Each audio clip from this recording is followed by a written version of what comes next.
Hello guys, आप सबका स्वागत है हमारे यूट्यूब चैनल पर। आज हम कक्षा 10 की प्रश्नावली 1.1 का सवाल नंबर 2 करने जा रहे हैं। सवाल है हमारा कि दो पूर्णांकों के निम्नलिखित युग्मकों के एचसीएफ और एलसीएम ज्ञात कीजिए तथा इसकी जांच कीजिए कि दो संख्याओं का गुणनफल एचसीएफ इंटू एलसीएम के बराबर है। हमको जांच भी करनी है कि ऐसी दो संख्याएं होगी जो एलसीएम और एचसीएफ के बराबर होनी चाहिए। तो हमारा सवाल है, हमको ये वाली संख्याओं का करना है 26 और 91 का। तो हम हल शुरू करते हैं। हल है, सर्वप्रथम हमको इन संख्याओं का अभाज्य गुणनखंड करना पड़ेगा क्योंकि एलसीएम और एचसीएफ ज्ञात करना है। तो अभाज्य गुणनखंड करने पर अभाज्य गुणनखंड करेंगे 26 का 2 का भाग देंगे तो 13 बार जाएगा और 13 का देंगे तो 1 बार जाएगा। अब हम 91 का कर लेते हैं। 91 का करेंगे तो पहले हमारा 7 का भाग जाएगा, 7 का देंगे, 13 7 91 होता है तो ये हमारा 13 बार चला जाएगा। फिर हम 13 का देंगे तो 1 बार आ जाएगा। अब हम सर्वप्रथम इसके गुणनखंड करने, फिर गुणनखंड करने के बाद हमको इनकी घातों के रूप में लिखना है। तो हम घातों के रूप में लिख लेते हैं। तो 26 और 91 की घातों के रूप में लिख लेते हैं। घातों के रूप में लिखेंगे तो हमारा 26 में है हमारी 2 की घात 1 और 13 की घात 1। तो हम यहाँ पर लिख देंगे कि 2 की घात 1 इंटू 13 की घात 1। और यहाँ पर है हमारा 91 में 7 की घात 1 इंटू 13 की घात 1। तो यहाँ पर लिख देंगे 7 की घात 1 इंटू 13 की घात 1। अब हमको एलसीएम व एचसीएफ ज्ञात करना है, ये हमारा सवाल में दिया हुआ है। तो हम एलसीएम व एचसीएफ ज्ञात करेंगे तो हम यहाँ पर लिख देंगे एलसीएम और एचसीएफ। तो एलसीएम हमको ज्ञात करना है तो एलसीएम में हमको लिखना पड़ेगा 26 व 91। तो एलसीएम में हमको सारी चीज़ें लेनी पड़ती है। एलसीएम में हमको दो सबसे बड़ी घात लेनी पड़ती है। तो हमारी 2 की सबसे बड़ी घात है 1, तो 2 की सबसे बड़ी घात है 1। 13 की सबसे बड़ी घात है हमारी 13 की घात 1 इंटू 7 की सबसे बड़ी घात है 7।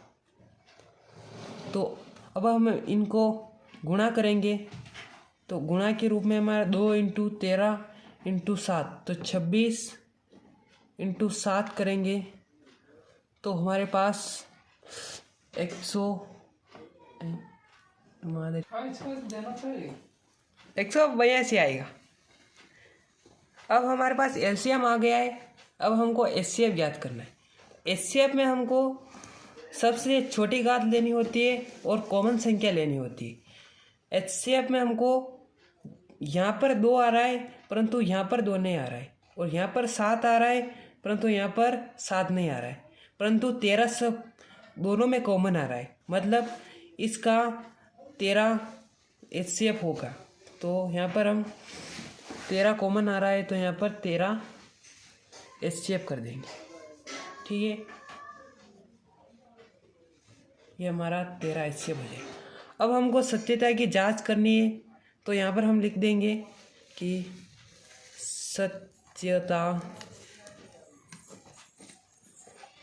की जांच सत्यता की जांच करने के लिए हमको पहले LHS लेना पड़ेगा। तो हम पहले LHS लेंगे और LHS में हमारा आएगा दो संख्याओं का गुणा। तो यहाँ पर लिखेंगे हम दो संख्याओं का गुणा। वो हमारा प्रश्न में दिया हुआ है, या आप देख सकते हो यहाँ पर दो संख्याओं का गुणनफल दिया हुआ है। तो ये हमारा 26 और 91 हुआ। तो यहाँ पर 26 और 91, यहाँ पर 26 और 91 हुआ। तो हम 26 इंटू 91 करेंगे।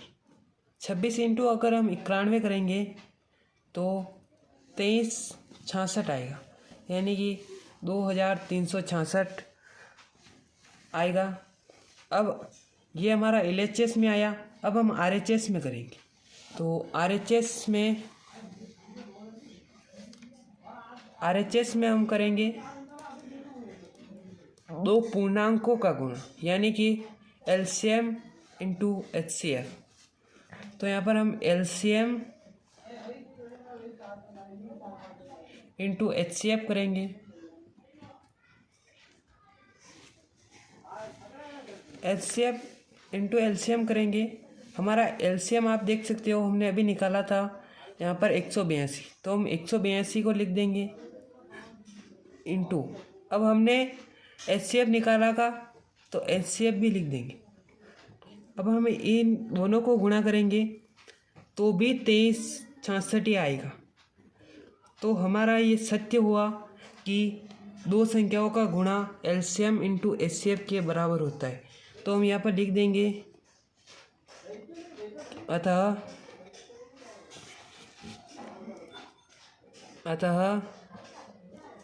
यह सत्य है कि दो संख्याओं का गुणा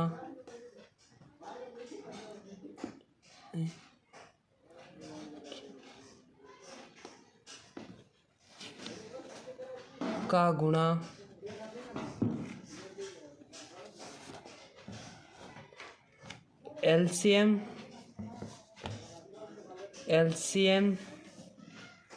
इंटू HCF के बराबर होता है। ऐसे ही सवाल करने के लिए हमारे YouTube चैनल पर जुड़े रहे और आप इस सवाल का स्क्रीनशॉट ले सकते हैं। तो ये हमारा सवाल का हल था।